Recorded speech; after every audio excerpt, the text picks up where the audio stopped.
Greetings, welcome back to Minecraft. Question, what is the most valuable item in the game? Diamonds? Netherite? Nope. The answer is coal and bone meal. Well, for me at least. I need coal to power my furnace arrays, and I need bone meal to power not only this super powerful tree farm, but also my clay farm and countless more farms I plan to build in the future. To get these items, I have a basic wither skeleton farm that works pretty well, but it's way too slow to keep up with demand. So in today's episode, I'll be pulling what's become a classic wilds at this point and taking on a project that ends up being way larger and more complicated than I initially thought, and just like always, things don't really end up going to plan. And we'll go ahead and start here in the plan hall. Back when I made this plan, if you remember, I broke up all the projects into different phases, with each phase focusing on a different addition to the world. Phase 1 was a lot of really basic stuff, phase 2 was about infrastructure, etc. And I've realized that these phases can be unnecessarily constraining, so to simplify, I'm just gonna drop the phase thing entirely. I'm still gonna do all the projects in this room, just in whatever order makes the most sense, instead of trying to specify everything beforehand. So, this wither skeleton farm is technically a part of Project Bone Crusher, and to build it, we need to complete 6 very simple steps. Number 1, I need a new source of redstone. Raid farms used to be the go-to for this, but Mojang has made it very clear that they don't like the concept of raid farms by patching every design out of existence, for the most part. So instead of building a new one that's likely just gonna get patched anyway, I'm gonna build a witch farm. The design I wanna use is a prototype based on a concept I found on YouTube by 2no2name, and it uses some pretty interesting game mechanics to make a super powerful farm. So to build it, first I need to find a witch hut. And I think there is one very close to my base. Yeah, just over here. This is where I'll build it. Now, this farm doesn't worry about the game's mob cap in order to get fast rates, but this prototype, if it works, will be one of the 4 modules attached to a quad witch hut location where I plan in the future to build the ultimate redstone factory. And when I get to building that factory, the mob cap will probably matter, so I'm gonna have to dig out a massive perimeter to ensure no other mobs slow down the rates of the farm. So I'm also gonna dig a perimeter here just because it looks cool, and also I kinda need the practice getting good at quickly setting up these types of machines so I can complete projects faster. So to make the perimeter, first I need to cut 4 trenches around the edges. So I gotta clear out all of this water. I'll quickly grab my sponges, dry them out on the nether roof, set up a portal here for easy access to the farm, and now I just gotta clear out all of this water. Luckily, it's mostly shallow swamp water, so clearing it out didn't really take too long.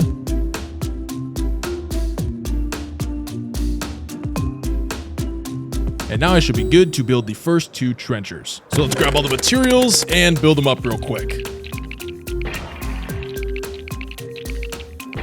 Okay, there we go. I'll dry out all the sponges I just used because something tells me I'm probably gonna need them when the trenchers start. Okay, there we go. Let's start them up by removing this redstone block, and hopefully nothing goes wrong here. I may have built them a little bit too low, so I'll probably have to do some manual mining to clean up any blocks they leave behind, but otherwise, I think we're good. And yeah, I built them a bit too low and had to do just that, which slowed the process a bit because I actually had to stop the trenchers at times to be able to catch up. And it also left these walls looking all ugly and jagged when they should be all smooth. So rookie mistake, but in the end, I got the first 2 trenches done.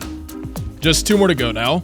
And I ran these one at a time to make sure I didn't repeat the same mistakes as last time, and I was able to get the last 2 done with no issues. Okay, that should be all the trenchers complete, which just leaves us with the World Eater. Let's see if I can build this without making any stupid mistakes. Take all this stuff back home, and we need to grab more materials to build the thing. It's pretty much just the same blocks used for the trenchers, so we'll grab all this up, and now we just gotta build it. Now, I've built a few World Eaters throughout my illustrious Minecraft career, but never have I ever built one and had 0 problems. There's always been some tiny little stupid mistake that I've made that I've had to fix before getting the ball rolling, and this time was completely different because I nailed it first try. Woo! So I started them up, and they cut away all the remaining terrain flawlessly with no issues whatsoever. But as you'll see later in the video, this isolated incident of me doing something right first try will not last. All right, the World Eater is done, and I didn't have any problems with it at all, thank God. Well, besides a few hangups on some obsidian, but that's to be expected, and the machine accounts for that. So now I'll just go ahead and get rid of this remaining lava, make everything look nice, and now I just need to remove the entire World Eater and reclaim as many of the materials as I can.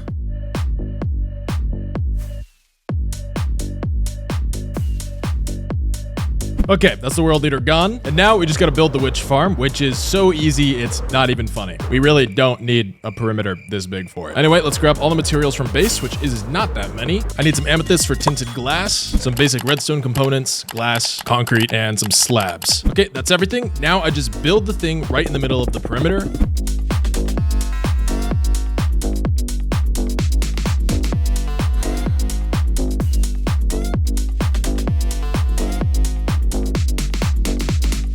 And that's it. That is literally the entire farm. I told you it was easy. The storage system's literally bigger than the actual farm itself, but it doesn't work yet. The way the farm works is by using a pretty niche Easter egg and game mechanic to make the witches that spawn on the platform here instantly sprint into this hole and fall down to be killed. And that Easter egg slash mechanic is name tagging a Vindicator Johnny, which as a reference to The Shining makes the Vindicator hostile to all mobs except other Vindicators, I believe. But I have to specifically name tag a raid captain Vindicator because they have the ability to command other raid mobs to target and attack things. So by using captains and naming them Johnny and then having a villager in their line of sight, they can instantly command the witches that spawn on the platform here to chase after the villager. But before they get to it, they fall in this hole down into this chamber where I can kill them with my looting 3 sword to boost the farm's rates. And then the loot gets nicely sorted into shulker boxes. Boom. So first I need to grab a villager. There's 2 unemployed losers down here, but I need them for breeding in the future, so I don't want to take them. But I think there's a village pretty close to the perimeter, so I'll take this happy ghast over there to kidnap them, but I am not riding this all the way over there. That is going to take forever. So let me grab a lead and a saddle and some horse armor, and I'll try and find a relatively fast horse that we can use to bring the ghast over a little bit faster. Ooh, okay, let's try this guy.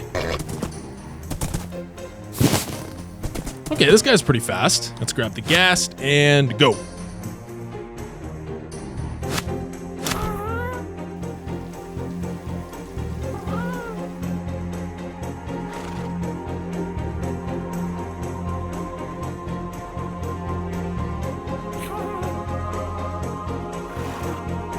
Okay, we're here. Just gotta bring the ghast over, get this guy into a boat. Nope, we only need you. Attach it to the ghast, and now we take you over to the big hole.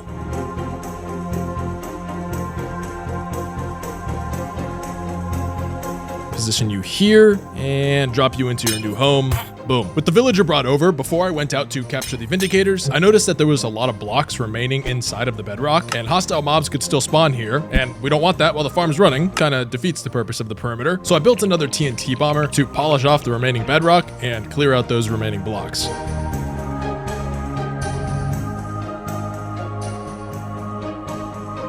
Okay, we got that little detour out of the way. Now I should be good to go grab those Vindicators. Let's get those Johnny name tags. And to get the Captain Vindicator, I need to, of course, start a raid. So let's do it here at the village since it's so close by. Okay, here we go. Now I just need the Captain. Oh, okay, there he is. I'll kill everyone else and get this guy in a boat. Yes! Just like that. Give him the name tag. Leash the boat. Leash to the ghast. And now we just gotta carefully take him back to the farm. Now we just gotta do that one more time. Oh, okay, the raid is still going. Okay, that's good. I don't have to start another one. Here we go. Now we bring the second one over, line them up so I can drop them down just like with the villager. Ow, this hurts.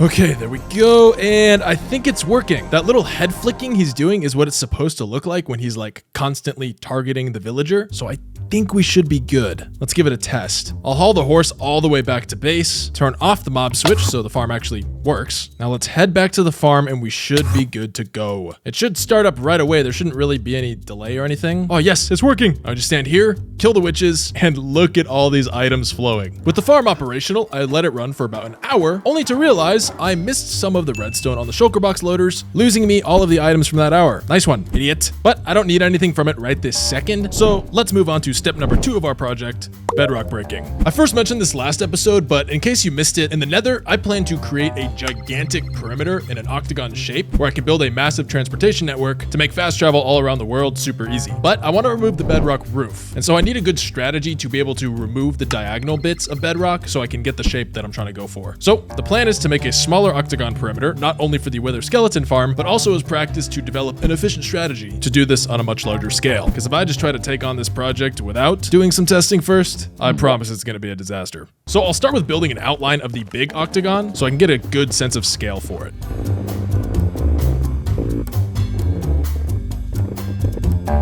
Okay, so this is the space we're working with, and the location where I'm gonna build the farm is down here a little bit. Let's go find the exact coordinates. Here we go, I think this is it. What's special about this specific fortress for a Wither skeleton farm is these 4-way bridges here. These are called crossroads, and they're important because they are the largest segment of another fortress that can spawn Wither skeletons. And 5 is the maximum number possible that can spawn right next to each other. At least I think it is, so it's actually insanely lucky that this is so close to the center of the Nether over here. So I found the center coordinate where the player would have to stand command for the farm to work. I wrote it down and went back up to the nether roof to mark it. Then I went 128 blocks to the west and marked down there because this is the radius of what's called the despawn sphere, which is the maximum distance from the player hostile mobs can go before they despawn, hence the name, and also the minimum size the perimeter needs to be to serve its purpose. Now remember this for later because what I'm about to do is the first in a long line of mistakes that made the creation of this episode take 10 times longer than it should have. After marking down that second spot, I built out another outline for the octagon so I would know what bedrock to break. And thinking everything was all good and I was ready to go, I went back to base and collected all the materials I would need to build the bedrock breaking machine, and the only thing I was missing was ancient debris. Ancient debris is crucial for this build because it's the only block in the game that is immune to explosion damage but can still be pushed by pistons. You'll see why that's important in a minute. But thanks to the gas farm I recently built, I've got more than enough gunpowder to craft all the TNT I could ever want. So I took a bunch down into the nether and blasted some tunnels through the dimension until I had all the debris I would need.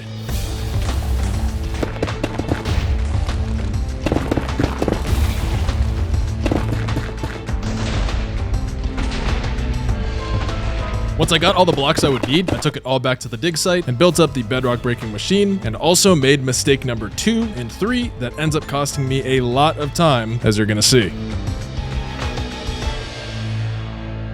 But before I could start the machine up, I realized that as the bedrock begins to break, and potentially on the blocks of the machine itself, gas could spawn. And this bedrock breaker is meant to be run AFK, so I definitely didn't want anything blowing me up while it ran and I was away from my computer. So I took a quick detour to jump ahead and complete step number 3, which is to build a nether mob switch. Just like the one I have in the overworld, but this one was actually easier to build than the overworld one, since I could just funnel the shulkers that it requires to work directly from my shulker farm, and I didn't need to do any annoying back and forth between nether portals. So I finished building it, and it works perfectly fine, just like the one in the overworld. But even though it works completely fine, I still unknowingly just made mistake number 4, which, as you'll see, isn't as bad as the others, but it's still a mistake nonetheless. Now, with the mob switch completed, I was ready to start the bedrock breaking process. So I hopped into the machine's minecart, positioned myself to look at this corner here, and used a carpet mod command to auto-place pistons down so that the machine could run properly. And the machine ran perfectly. Not a joke. This wasn't one of my mistakes. Building it really wasn't that bad. And now how this machine works, and this is a big oversimplification, watch this video if you care about the details, but it essentially creates a headless piston by using TNT and some very precise timing and alignment thanks to the ancient debris to glitch and destroy the front half of an extended piston. Then when this glitched piston is face down into bedrock and given the signal to retract itself, it realizes it's glitched and generates a new piston head so it has something to retract, and generating this new head replaces the bedrock in front of it as it retracts. And then the piston is destroyed by the TNT, and some precisely aligned hopper minecarts scoop them up and return it to me via this dropper line here. Then I can replace the line of pistons the machine just used before the machine moves forward 1 block and repeats the cycle. And the machine will just run indefinitely for the length of whatever this hopper line is before coming to a clean stop at the end. And so for this first layer, it ran to the end with no issues. But just take a quick guess at how long just this first layer took.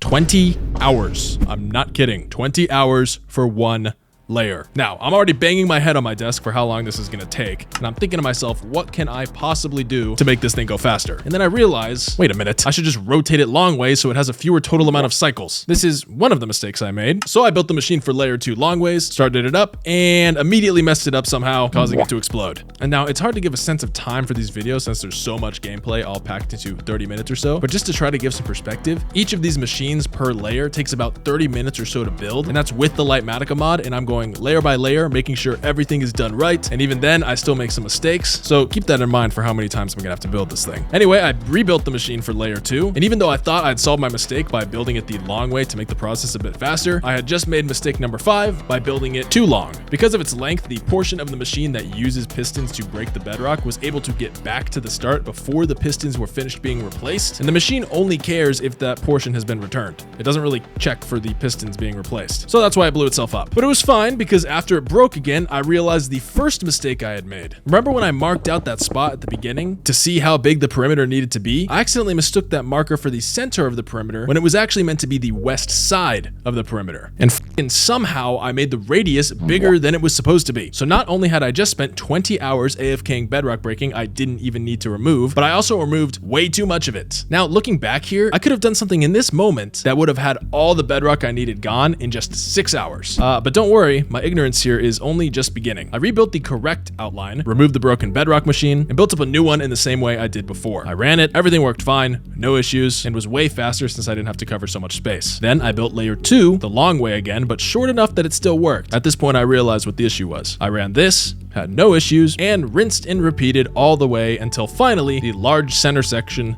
was complete. And that entire thing, adding up the total time of my time-lapse footage, took 45 hours.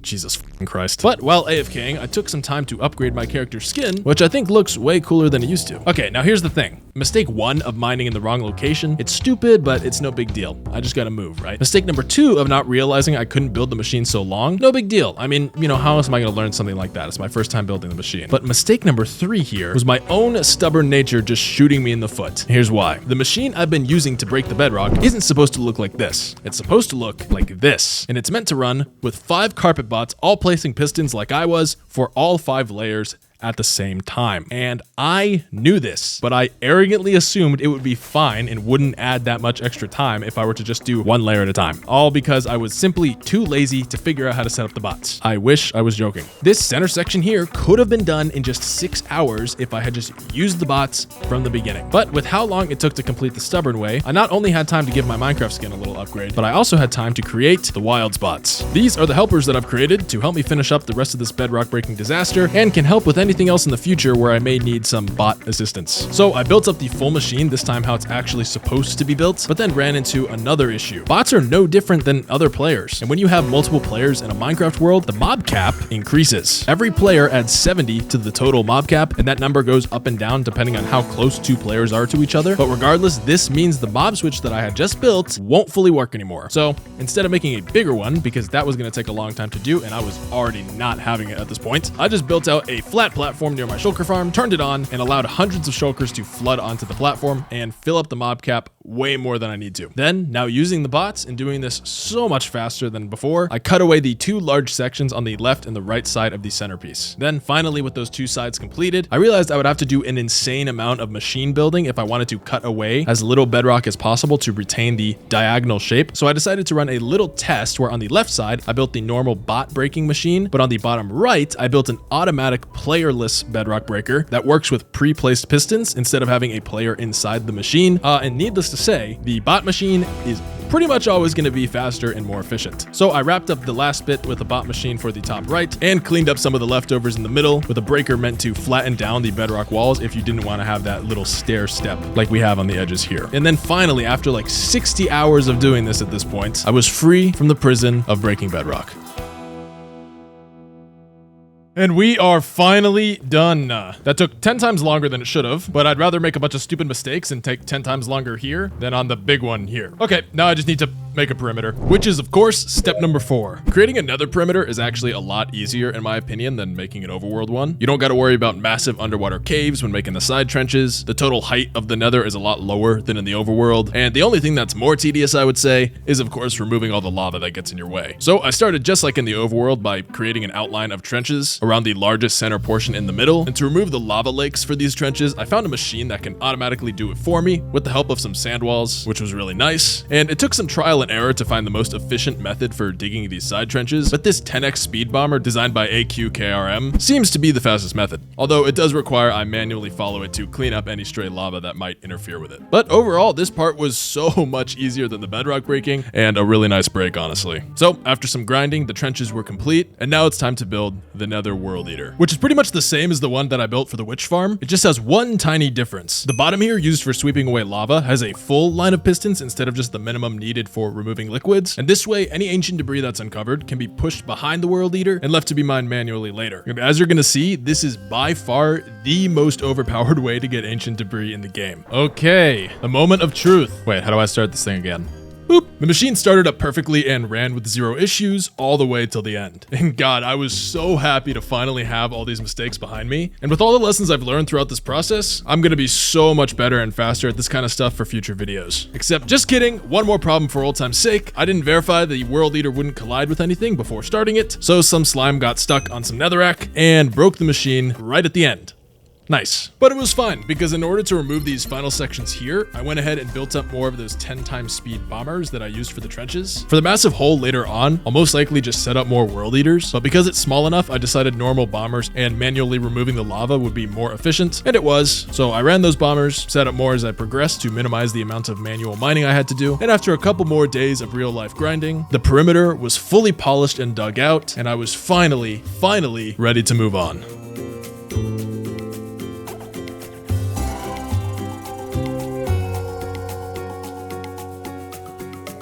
Oh my god, finally, after a week of banging my head against the wall trying to get this perimeter done, we are finally finished. Now, to prepare for step number 5 of the project, we need to collect all the materials for the farm, except for one. Most of the stuff I need is pretty easy to pick up, there's just a lot of it. So let's start by building a cube loader machine in the center of the perimeter here to sort all my items. But this one's gonna be a bit more of a custom version that I can integrate into the bulk storage of the farm itself when we're done. So let's grab all the materials for this bit first. Okay, that's everything. Let's build this thing up in the middle of the perimeter here. This CLM won't just be used for building the farm and storing the items, but I also plan to use it in the future when I eventually get around to decorating the entire farm and decorating the entire perimeter. So I split it in 2 so I could keep everything symmetrical so it looks cool, and I took out some of the extra bells and whistles that I would normally have, like the infinite water source, obviously, and the beacons as well. Okay, that's the CLMs done. Now we should be good to start getting the materials, but first, wait, hold on, I completely forgot to show you guys. This is all the ancient debris that was dug up while creating the perimeter. So if you want a quick and easy, well, I don't know about quick, but if you want a simple and easy way to mine ancient debris, just dig out a giant hole like this, you know, simple. And actually, you know what I'll do with this? Let's grab any leftover diamond tools I have, which is just some fortune pickaxes. I have a bunch more here. I think I was using this to mine deep slate or something. I'll grab all the ancient debris except for one stack that I can use for the bedrock breakers for the big hole whenever I get around to it. Smelt it all into scraps, grab the upgrade templates, craft them up into ingots, and I'll upgrade all of these pickaxes to netherite.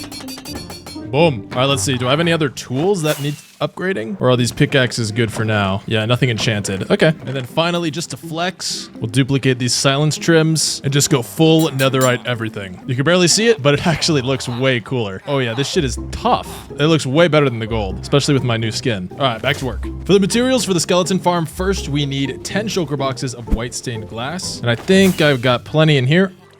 Okay, then I need 9 shulker boxes of nether bricks, which I've got plenty of because they trade from my gold farm, so I have almost too much. Then I need 6 boxes of netherrack. 1, 2, 3, 4, 5, 6. And these first 3 items make up a majority of the volume of the farm. So all the other blocks we need are just redstone components for the mob conveyor belt that the farm uses to transport the mobs so we can kill them. You'll see what I mean in a minute. And with all the materials collected, I touched up the inside of the cube loader machines with some item frames and some signs, loaded up all the materials, and now we just have one more item we need to collect before we can start building. This red box here is the space where the nether fortress used to be, and any nether bricks placed inside of this box can spawn nether fortress mobs. But inside the 5 crossroads squares here, if we place netherrack and a wither rose on top of it, the only mob that can spawn here is wither skeletons, which is obviously what we want. So for our final item, we need the same amount of wither roses as we have netherrack, so 6 shulker boxes. Now I don't have a way to get 6 shulker boxes of wither roses, so now it's time for step number 5, which is to build a wither rose farm. So first, let's get all the materials. This farm isn't too large, so getting everything we need is really no issue, but where it does get a little complicated is obtaining the mob we need for it to work, armadillos. So I grabbed some boats, took my happy guess to a nearby savannah, and picked up 2 of them that I could breed at the build site.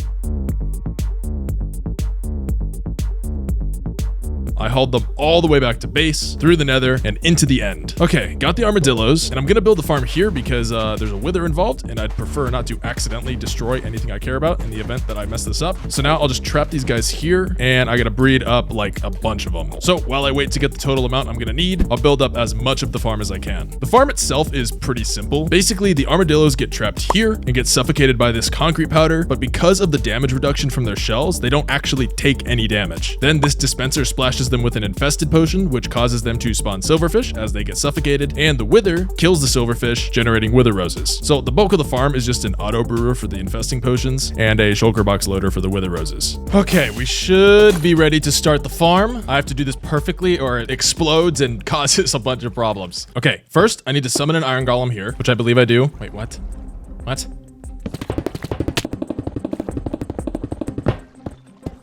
There we go. And now I should be good to summon the iron golem. Those stairs are waterlogged, which will absorb the explosion when it spawns in, so nothing blows up. I think I just boom, boom, boom, and then place down the skulls, of course. Oh, please don't explode. Okay, good. That's exactly what's supposed to be happening. Nice. Let's turn down that noise a little bit. Now, to make the farm actually run, we need to get the armadillos inside. So we just got to get 12 of these dudes up there. And I only have 7. So let's wait a little bit to breed up some more. Okay, that should be enough bread up. And the way we get them into the farm is I need to get them here onto this block. Let me remove this glass real quick. I get them onto this block and then I press this to push them in there. And that's all we got to do. So I need to be able to get them up here first. Maybe I make a bridge out like this. I'll make a bubble column that goes to the top. Okay, and then one at a time, I just gotta push them. All right, I need, nope, not the baby. Actually, you know what? It's fine if it's the baby. It'll grow up anyway, right? All right, we'll just start with those 2. So now just take one of you. Nope, you go that way. Just get him here. Oh my God, he's stuck on the slime block, I think. Ah, are you, bro, are you serious? Okay, push you way against the wall because you'll just get stuck on the slime block if I don't. There we go. Stay there. As for you, I'm just gonna kill you. Okay, I can push all these guys. There's only one baby left, so I'll just go crazy now. Wait, one just died. What the? They're not supposed to die. Why are they dying? Oh, they're not supposed to go down there. They're supposed to go like, crap, I know what I did wrong. Here, I'm supposed to put, let me just put these guys out of their misery first. I'm supposed to put a grindstone here so that I can do this. And they're supposed to sit aligned on this block here. Let's try this again. Okay, we should be good now. Click, click, good. That's 3, 4, 5, 6. The number after 6, 8, not, yeah! Okay, this is like 10, 11. Wait, actually, I don't know if that was the right number. Whatever, I'm just putting the rest of them in. Okay, now I just remove this, and they're taking damage, but not really. Okay, it's like fake damage. They're not actually getting hurt. I swear, if they all just die at once, and this somehow doesn't work, I'm gonna be genuinely pissed. And now I just need to remove all these extra blocks, and now flicking this lever should just turn on the farm. I'm pretty sure. Please don't tell me I messed anything up.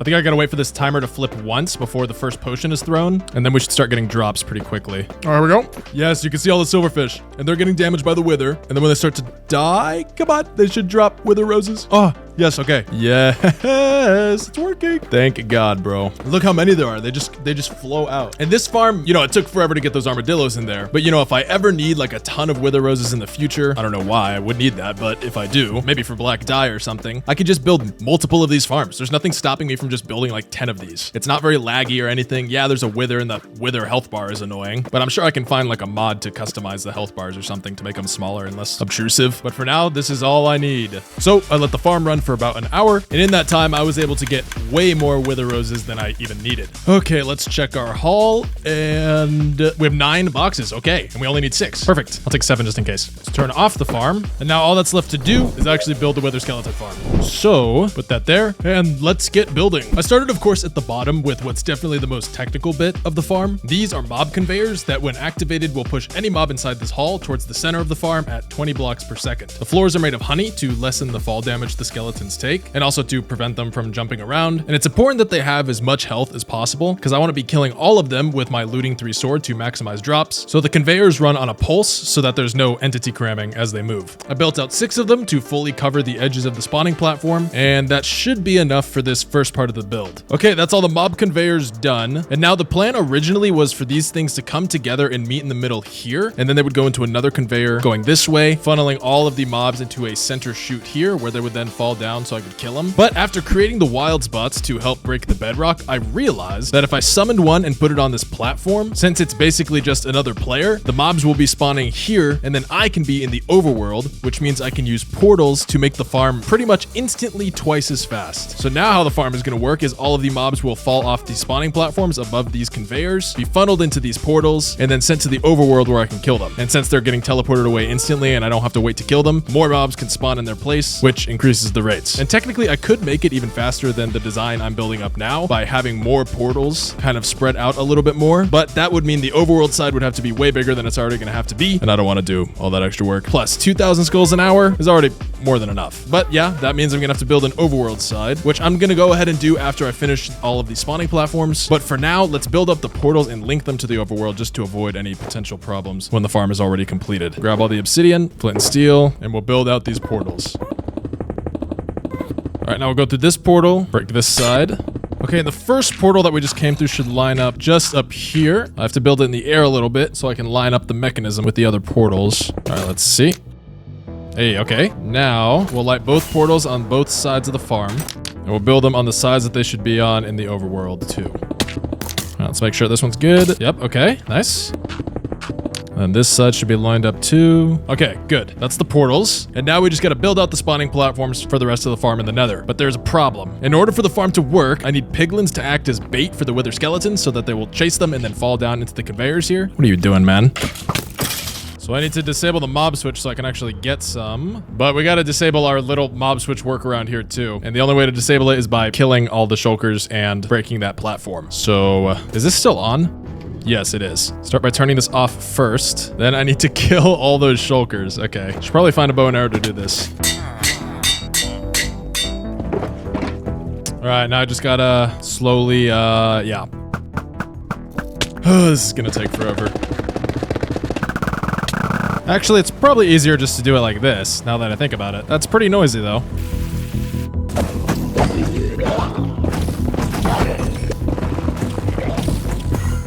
Okay, that should not only fix the mob switch issue, but also fix this farm too. Now, I'll grab some minecarts, some boats, and I'll head back to the nether and start capturing some piglins. But before that, I went ahead and built up the first layer of the farm so I would actually have a place to put them. Then with that layer done, I went out into the normal nether to try and capture piglins in some boats and haul them back to the farm with the happy gas. But then I realized I could just fly up and down and spawn and despawn mobs on the bits of the nether roof that I covered up with deep slate, which made this whole process way easier. Once I got all the piglins for the first layer, I built up the second and repeated the process before finally building up layer 3 and doing the same thing. Okay, and that is the nether side of the farm done. Got all the piglins loaded in, and we should be good. But I want to test the conveyor mechanism really quickly to make sure I didn't mess anything up. To turn it on, I just need to push this lever here, and it should, yeah, the pistons just push out like this, and anything in that hall will get pushed towards the nether portal. That one's good, that one's good, this one's good, good, good, good, good, and good. Okay, it's working, nice. Now let me turn off the mob switch so that all the wither skeletons start spawning, so I can make sure there's no way they can get up to the top and kill all the piglins. That would be really annoying. Okay, mob switch off. I'll bring my render distance down just because I don't want to accidentally load these chunks. And the moment of truth. Are all my piglins about to be slaughtered? Nope, I don't think they are. But I think in this middle part, yeah, I think by having this block here, it's getting them stuck. Like they just stop at the edge. So let me remove all of these blocks in the middle.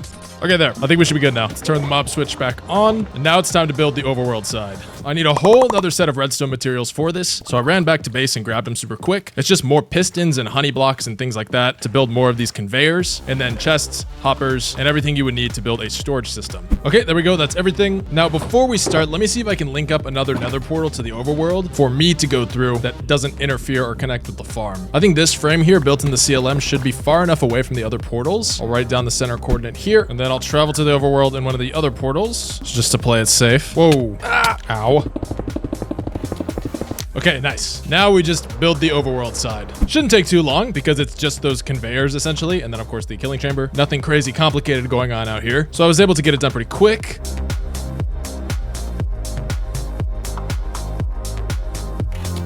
Okay, that should do it. The farm should be complete now. First, let's make sure the overworld side here actually works. Just gotta flip this lever. Okay, now the conveyors should just move all the way down here. All right, good. I gotta make sure never to leave this area and unload it while it's running, or else everything's just gonna break. So we'll turn that off, and we have to wait a second for it to be done. Okay, and now to actually start the farm. First, I'll turn off the mob switch, summon a wild spot right here. Okay, good. Now I flip the lever to activate the conveyors. Okay, nice. Now all the mobs are getting funneled into the portals, and now we just head to the overworld, and I can already see the skeletons coming through. Okay, I just gotta stand right here, turn the farm on, and I've got a smite sword to help kill the skeletons a little bit faster. So I just aim here and attack over and over. Now, all that's left to do is sit back, relax, and let hundreds of thousands of coal and bone meal fill up the storage.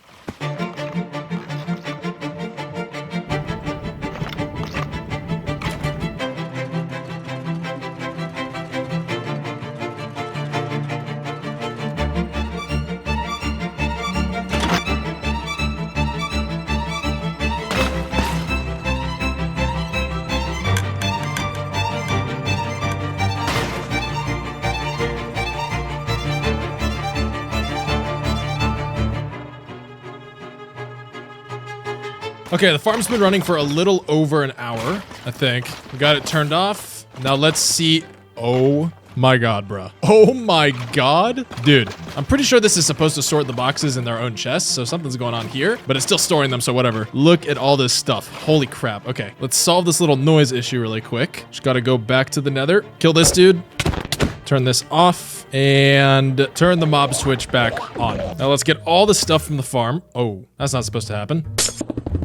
Now let's take all this stuff. We'll throw it all in the bulk storage here in the nether side. Well, I think I was supposed to put item frames here, but this side's coal, that side's for bones, and then in the middle we'll put the skulls.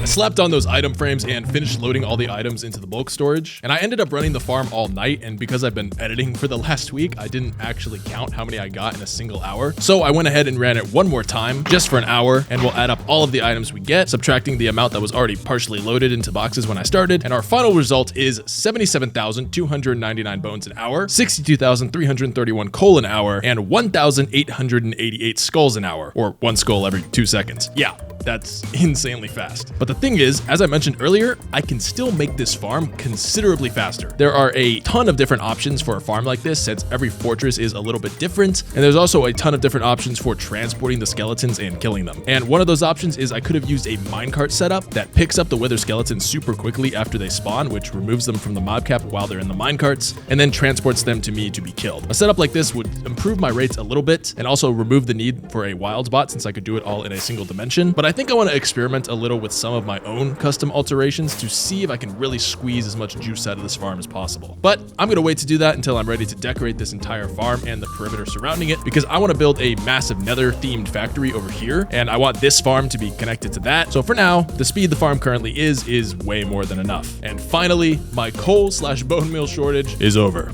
Bye.